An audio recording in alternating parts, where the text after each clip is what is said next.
सवेरे 6 बजे बैठ गए, टाइम है, सेंटर पास ही है, पहले ही जाते हैं, सेंटर में जाके 20 मिनट योग कर लिया मुरली से पहले। नाश्ते के बाद सभी लोग काम पे चले गए, बच्चे पढ़ने चले गए, 10 बजे 11 बजे फिर 20 मिनट योग कर लिया।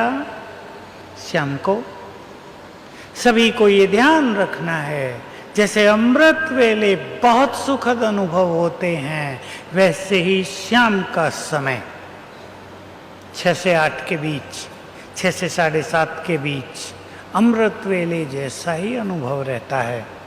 इस समय का भी सभी फायदा उठाएं, क्योंकि सूरज ढलता है, प्रकृति शांत होती है, हमारे मन पर इसका बहुत गहरा प्रभाव पड़ता है, मन भी शांत होने लगता है।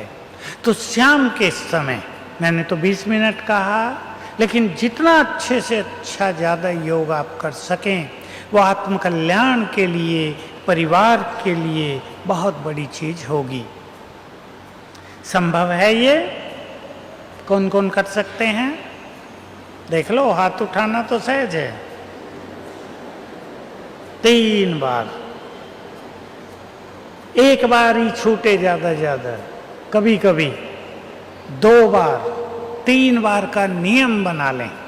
कभी मान लो मिस हो गया तो केवल 1 बार मिस करना है, 3 बार मिस नहीं करना है, क्योंकि यही तो हमारा सच्चा सुख है। देखो, कोई बीमारी हमें होती है, डॉक्टर कह देता है 3 बार ये गोली खानी है, हम कितना ध्यान से खाते हैं या नहीं? हमें रहता है भाई 1 बार नहीं खाएंगे तो गड़बड़ हो सकती है।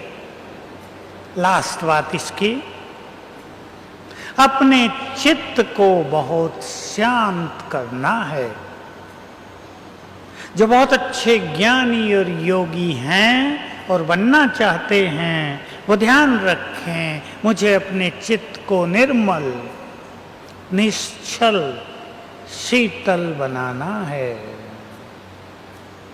क्रोध की अग्नि को फाइनली बुझा देना है।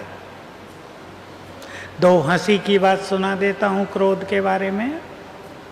बहुतों को क्रोध आता है, बहुतों का छूट गया। मैं जानना चाहूंगा, बाबा का बनने के बाद जिसने बहुत क्रोध छोड़ दिया वो हाथ उठाएं। बहुत अच्छा, देख लो भाई, टीवी से दिखा दो, कितनी महान आत्माएं बैठी हैं। जिन्होंने क्रोध को जीत लिया वो महावीर हैं, वो बहुत शक्तिशाली हैं। ऐसी कोई सभा संसार में नहीं मिलेगी जिसमें 6000 बहनें बैठी हों और क्रोध को जीतने वाले 2000 हों। संसार में मुश्किल है। आप सभी को बहुत बहुत बधाई। बाकी जिनका रह गया उनको जीतना है। पहले 2 हंसी की बात सुना देता हूँ। एक भाई आया हुआ बुजुर्ग, कहता मेरी युगल बड़ा गुस्सा करती है। क्या कहती है? या तो तुम मेरे से लड़ो या किसी को लाओ जो मेरे से लड़े। बहुत हंस रहा कि भाई मैंने तो बिल्कुल चुप रहने लगा हूँ कि भाई मैं तो नहीं लड़ सकता तुमसे, किसी और को ढूंढ लो जो तुमसे लड़ता रहे। ये संस्कार अच्छा नहीं है। हंसी की दूसरी बात, बाबा ने कई साल पहले, 10 साल पहले की बात है, शिवरात्रि पर सभी से गिफ्ट मांग ली क्रोध की। टीचर बहनों ने अपने अपने सेंटर में सबको कहा भाई सभी क्रोध की गिफ्ट दो 6 मास के लिए। सबने हाथ उठाया, भगवान ने कहा है, हाथ उठाया, क्रोध को छोड़ेंगे। एक सेंटर पर एक माता कहे मैं क्रोध नहीं छोड़ूंगी। क्यों? यही तो मेरा हथियार है। मेरे को 3 लड़के और बहू हैं, 3 उन पे मैं राज करती हूं इससे। अगर तुम मेरा क्रोध छुड़ा दोगे तो मेरा राज चला जाएगा। बहनों ने उसे बहुत समझाया कि बाबा ने कहा है 6 मास के लिए, अच्छा तुम 1 हफ्ते के लिए छोड़ दो। वो बहुत खुश हो गई, चलो मार्जिन मिल गई, कुछ कंसेशन हो गया, मैं 1 हफ्ता क्रोध नहीं करूंगी। घर पहुंच गई, माता जी शांत, नहीं तो जाते ही बहुएं डर जाती थी, डंडा सदाई हाथ में रहता था।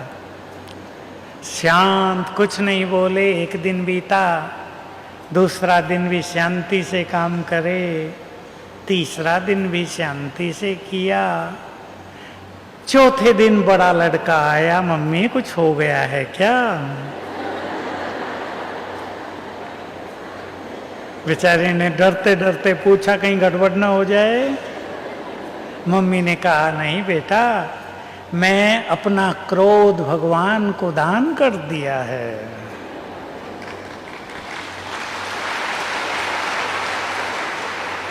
फटाफट 6 के 6 में ये बात फैल गई। और ये बहुत खुशी की बात है कि 6 ने 3 बेटे बहू उसी दिन निर्णय किया, जिन्होंने हमारी माँ का क्रोध छुड़ा दिया हम भी वहां चलेंगे, और कोर्स किया और ज्ञान में चलने लगे।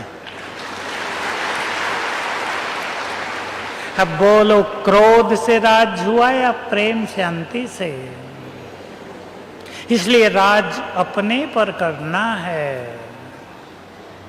जो अपने पर राज करना जान गए वो दूसरों पर भी सहज राज कर सकते हैं। वो संसार पे राज करेंगे, वो प्रकृति पर राज करेंगे। इसलिए स्वयं के अधिकारी बनना है। हमें अपने चित्त को शांत करना है। लक्ष्य बना लें। विधि मैं आपके सामने रख रहा हूं, 1-2 लक्ष्य बना लें। मुझे अपने चित्त को शांत करना है, क्योंकि क्रोध की अग्नि से अंदर की शक्तियां नष्ट होती हैं।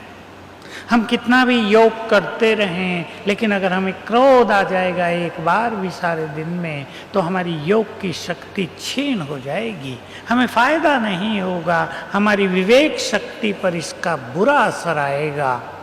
तो संकल्प कर लें, मुझे शांत होना है। भगवान को